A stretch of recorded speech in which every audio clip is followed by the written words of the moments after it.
Hello, I Kirti extend you all a hearty welcome to this hour of TV Daijiworld.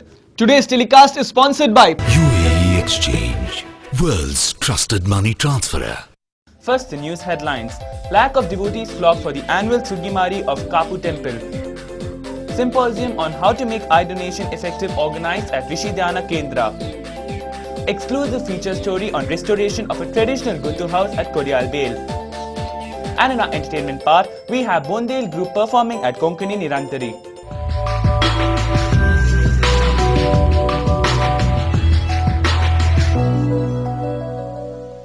News in detail. Tulu Nadu is known for its rich traditions and culture which are a rarity in any other part of our country. The devotion to goddess Mari is one of the oldest of these traditions. This devotion to goddess Mari dates back to the 16th century. We today have an exclusive report on the annual Sugi Mari celebration held at Kapu Temple. The well-known Sugi harvesting season Mari Puja of Kapu Temple was held on Tuesday, March 25th and Wednesday, March 27th. The holy rituals at Hale Mari Gudi, Old Mari Temple, Hosa Mari Gudi, New Mari Temple and Kalya Mari Gudi, Kalya Mari Temple were held with devotion with devotees flocking in large number from all over the undivided district of Dakshina Kannada. The devotion of goddess Mari was commenced in Tulunadu during the 17th century. Basappa Nayaka, one of the most prominent rulers of Keladi royal family, built a fort, Mahoragada, on Kapu seashore in 1743. He also constructed a fort at Mallar to shelter his military. The goddess Dandinamari came along the military and settled in Kap. British rulers occupied the port after the demise of Tipu Sultan. People started to worship the goddess at a new temple in Pallapadapu. Goddess Marai or Mari is regarded as Kapuda Appe. Kapu houses 3 Mari temples. The temple at Pallapadapu is recognized as Old Mari Gudi. Earlier, people irrespective of their caste and religion were worshipping the goddess, but a dispute came between the Gauda Saraswat Brahmin families and other devotees regarding the management of the temple. Finally, the judgment came in favor of the GSBs, so the devotees constructed separate temple in 1830. Chief of the Kapu Bidu generously donated land for constructing new Mari Gudi. In the beginning of the 20th century, another dispute between Bidu family and Sankappa Shetty of Malar Guttu resulting construction of third shrine at Kalki near Ulliyaragoli, which later came to know as Kalya Mari Gudi. Kapu Mari Puja is one of the 7 rituals of the undivided Dakshina Kannada district. The other 6 are Udupi Paryaya, Bappanadu Dolu, Arsara Kambala, Kavata Ayana, Dharmasthala Deepotsava and Padubidri Dakkebali. Mari Puja is being offered thrice in a year. ಸುಮಾರು 400 ವರ್ಷಗಳ ಹಿಂದೆ ಸ್ಥಾಪಿತವಾದಂಥ ಈ ಮಾರಿಗುಡಿ ದೇವಸ್ಥಾನ, ಇದರಲ್ಲಿ ವರ್ಷಂಪ್ರತಿ 3 ಮಾರಿಪೂಜೆ ಸೇವೆಗಳು ಭಂಡಾರದ ವತಿಯಿಂದ ನಡೆಯುತ್ತದೆ. ಮೀನ ಮಾಸದಲ್ಲಿ ನಡೆಯುವಂಥ ಮಾರ್ಚ್ ತಿಂಗಳಲ್ಲಿ ನಡೆಯುವ ಈ ಮಾರಿಪೂಜೆ ಸೇವೆಯು ಬಹಳ ವಿಜೃಂಭಣೆಯಿಂದ ಸುಮಾರು 2 ಲಕ್ಷಕ್ಕೂ ಮಿಕ್ಕಿ ಭಕ್ತಾದಿಗಳು ಬಂದು ಹರಕೆಯನ್ನು ಸಲ್ಲಿಸುತ್ತಾರೆ. ಸುಮಾರು ಮಂಗಳವಾರ ರಾತ್ರಿ 9 ಗಂಟೆಗೆ ಕಾಪು ಜನಾರ್ದನ ದೇವಸ್ಥಾನದಲ್ಲಿ ಅಲಂಕಾರ ಮಾಡಿ ದೇವಿಯನ್ನು ರಥದಲ್ಲಿ ವಿಜೃಂಭಣೆಯಿಂದ ಭಕ್ತಾದಿಗಳನ್ನು ಸೇರಿಸಿಕೊಂಡು ಮಾರಿಗುಡಿಗೆ ಕರೆತರಲಾಗುತ್ತದೆ. ನಂತರ ಅದನ್ನು ವಿಸರ್ಜನೆ ಮಾಡಿ ಮಾರಿಗುಡಿಯ ಪಕ್ಕದಿಂದಲೇ ಮರದ ಬೊಂಬೆಯನ್ನು ತಂದು ಅದಕ್ಕೆ ಅಲಂಕಾರವನ್ನು ಮಾಡಿ ದೇವಿಯ ಪೂಜೆ ನಡೆಯುತ್ತದೆ. ಸುಮಾರು 12 ಗಂಟೆ ಹೊತ್ತಿಗೆ ರಾತ್ರಿ ದೇವಿಯ ದರ್ಶನವಿದೆ. However, the Sugi Mari Puja in the month of March is the most important than the other 2, viz. Aati Mari Puja in the month of July or August and Jarde Mari Puja in the month of November or December. ಕಾಲಾವಧಿ ಮಾರಿಪೂಜೆಗಳಲ್ಲದೆ 15 ದಿವಸಕ್ಕೊಮ್ಮೆ ಹರಕೆ ಮಾರಿಪೂಜೆ ಕೂಡ ಭಕ್ತಾದಿಗಳಿಂದ ನಡೆಯುತ್ತದೆ. ಅಲ್ಲದೆ ನವರಾತ್ರಿ ಸಮಯದಲ್ಲಿ 9 ದಿವಸ ಕೂಡ ಪೂಜೆಗಳು ನಡೆಯುತ್ತದೆ. ಚಂಡಿಕಾ ಹೋಮ, ಪೂರ್ಣಾಹುತಿ ಹಾಗೆ ಅನ್ನ ಸಂತರ್ಪಣೆ ಬಹಳ ವಿಜೃಂಭಣೆಯಿಂದ ನಡೆಯುತ್ತಾ ಬರುತ್ತದೆ. It is really nice to see people striving their best to keep the age-old traditions alive. That is why it is often said, East or West, Tulunadu is the best. Among all donations, eye donation is perhaps the most precious one. It is giving light to someone's life and giving him or her the opportunity to behold the beauty of God's creation. In this regard, a symposium on how to make eye donation was held at Rishi Dhyana Center at Pumpwell is indeed a praiseworthy initiative. We have a report on this. A symposium on how to make eye donation effective was held at Rishi Dhyana Kendra here on Monday, March 25th evening. Speaking on the occasion, Dr. Manjunath Kamath, President of Ophthalmologists Association, said that there are 45 million visually impaired people in the world and 80% of their problem could be cured through treatment, he informed. The other 20% could be cured if people came forward to donate their eyes, he opined. Sujata, recipient of eye donation, explained her experiences after the transplant. She was blind for 7 years owing to the aching eye before she got eyesight after transplant. Now she is glad that she can see this world again and said expressing her happiness. Dr. Francis E.A. Rodriguez, Head of Ophthalmology Department in Father Muller Hospital, IMA President Dr. Satish Bandari and ophthalmologist Dr. Jairam Shetty participated in the symposium. District Surgeon Dr. Prabhudev presided over the function. It is indeed heartening to see people take such initiatives wherein human life takes precedence over other things. The need of the hour is to promote human life and humane values in order to hand over a better and beautiful world to the next generation, isn't it? Okay, with this, it is time for me to take a short commercial break. But on the other side of the break, we have an exclusive feature on traditional Guttumane of Kodial Bale. So stay tuned.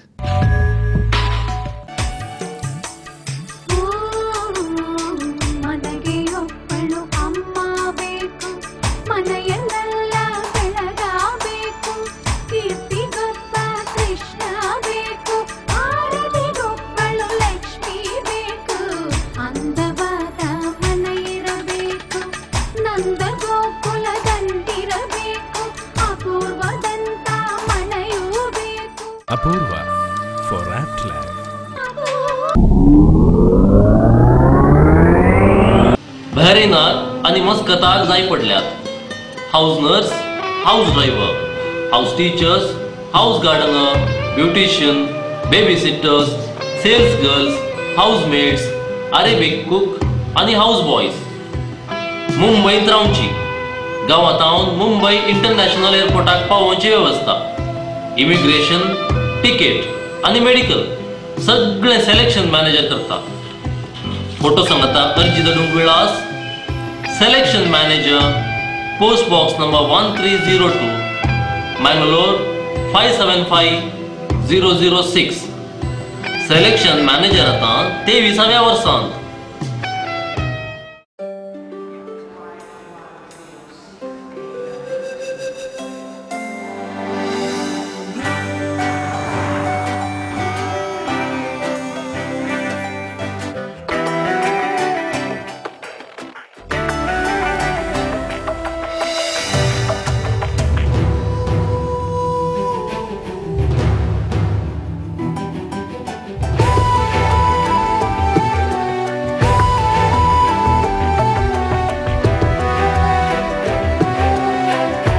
Trust across generations. UAE Exchange, world's trusted money transferer.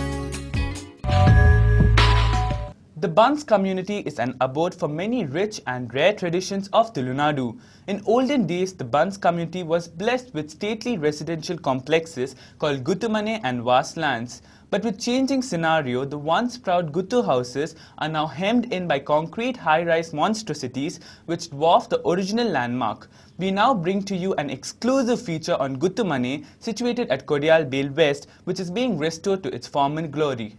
The Band community of Tulunadu was blessed with stately residential complexes called Guttumane and vast lands which were cultivated directly or given out on an annual rent designated in muras of rice. The scenario changed drastically in the wake of land reforms starting in the 1970s and the consequent declaration and restoration of land to the actual tiller. The flow of thousands of muras of rice dammed. Even in the urban setting like Kodiyal Guttus, where once there was vast agricultural lands as far as the eye could reach, the once proud Guttu house are now hemmed in by concrete high monstrosities which dwarf the original landmarks. The Guttedars, who now no longer lord over large joint families, have responded to the ground realities by selling off whatever land they could. The Guttu houses are partitioned and one of them sports glass frontage to the Chavadi, traditionally large open drawing room supported on formidable, intricately carved wooden pillars. In Kodiyal Guttu West, one of its inheritors under Alia Santana Jyoti, eldest daughter of Sarvottam Shetty and her husband Ashok Alva, have fusioned a modern concrete block to the main Guttu house.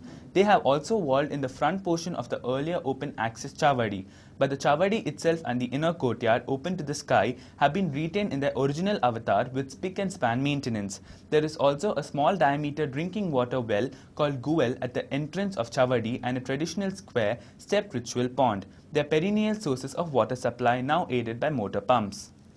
Because it was a thatched roof house then, we decided to remove, because it was difficult to get people to do the rethatching every year. We decided to go in for a modern house. But we retained the older portion, the Chavadi, just like that, and had only a tiled roof for that, and the rest of the house is a regular concrete house. I don't think I have the energy to go through all this demolishing and rebuilding. It's quite a strenuous job. I don't think I would like to do it. Kodiyal Guttu was different then. We had only this one house and just paddy fields and sugarcane fields and areca plantations in front of it. It was a totally different scene those days. It's a way of life where all the members of the family are all together, which is not normally, it's something like a very big family living together, the grandfather, the father, the children, etc., etc. It's a way of life. The way it has been built, the way it is maintained is something unique. And the credit for that should go to the family members, the people who put in their heads to build this place, the people who lived here and maintained here. But the most heartening and welcome development at Kodiyal Guttu West is the restoration work currently nearing completion launched by Jyoti's younger sister Pratibha, who has inherited the outhouse Mogasale situated at the east end of the Guttu complex and the outer courtyard. Pratibha, married to Dr. Ulhas Karanth, front-ranking tiger conversationalist and son of legendary Dr. Kota Shivram Karanth, has her residence and centers for autistic children, Diol, in Bangalore. But her heart is in Mangalore and more specifically focused on Kodiyal Guttu, where she had a playful childhood, romping and swimming in the pond and studying at St. Agnes College. We are at the front door of Kodiyal Guttu house. It is the outermost building of the Guttu complex. It's an old ancestral house. There are not very many houses left of this kind, and particularly since it is in the middle of the city, I felt it was important for us to retain the structure and keep it as a heritage piece. Value of a place like this is something that has dawned on us. I wish we had understood it even as kids. I think we took it for granted as kids, but as we got older, I think we realized that there are values other than in cash. In the context of real estate prices galloping by the day, many have been tempted to sell their heritage bungalows to make place for high-rise apartments. But Pratibha not only resisted temptation of easy lucre, but went one step further to restore the Mogasale to its old glory. From the ravages of time, corrosive salty winds and now the all-pervasive atmospheric pollution, thinking about her inheritance, Pratibha felt that she had to do something to save its glory for posterity. Retain the house as a heritage home. In a city like Mangalore, I don't think there are many of these houses left. Even the ones that are in the outskirts, I think, are being demolished, or I think people have moved away, so there is nobody to maintain the house. So we would like to retain this as a heritage piece. If we can make a little museum of it for the matrilineal Alia Santana family system that is prevalent in this part of the country, we'd be happy to do that. While Mangalore-based Niren Jain is the architect for this project, Pratibha enlisted the help of Udupi-based restoration experts Harish Pai and Vijayanath Shenoy. The restoration work involved lifting of massive sunken pillars to align with the floor, as also scoring missing, spoilt wooden members from demolished heritage houses in Tulunadu.